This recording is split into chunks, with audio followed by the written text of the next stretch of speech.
I would say that for me, when I think about this issue, that the use of the term murder, doing the job that I'm doing, which is to morally engage more often than not people who disagree with me, and to try to convince them of the rightness of the view that abortion is the unjustified destruction of innocent human life, objectively morally wrong. That by using the term murder, I bring in something that may confuse and certainly complicates. And what I mean by it may confuse, I'll set that one aside for a second. Let's talk about complicates for a moment. What I mean by complicating is, I think that oftentimes when we discuss the issue of abortion, one of the major mistakes that we make is confusing the category of moral and legal. And that those distinctions are not always clear to people on my side, on our side, who are trying to have a reasonable discussion of this.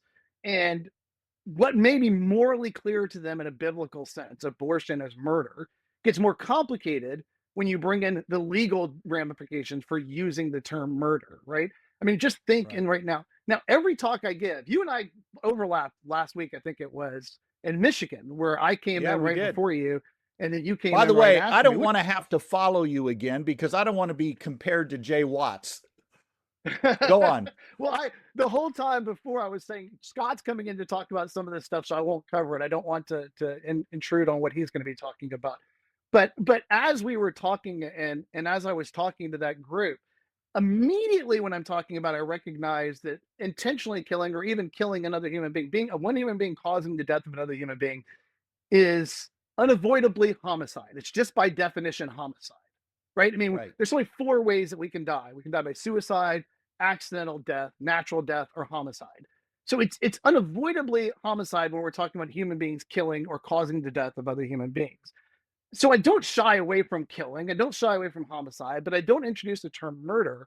And I told them, so because we have to keep clear distinctions about what we're talking about. And when you use a term like murder that overlaps into 2 different categories, it can become complicated because murder legally is a different thing than the moral justice, the moral qualification of murder. And when we talk about law, we talk about first-degree murder, second-degree murder, manslaughter.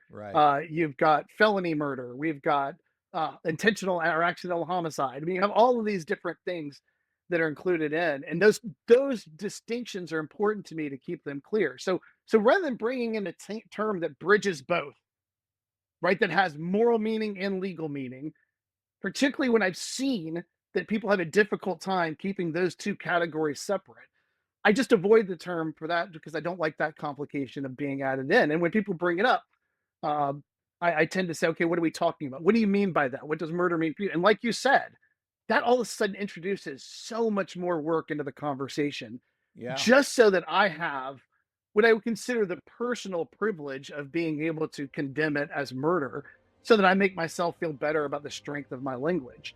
I don't need that. I don't need it to make my case. Yeah, this is something that bothered me when this pastor came after me and said, well, you're not really pro-life the way you think you are because you won't call abortion murder. I asked him to imagine a scenario. You and I are speaking to a hostile audience. I show up, I show images of abortion, I present a syllogism, I defend it with science and philosophy. You follow me and you stand at the podium and you shout the conclusion, abortion is murder.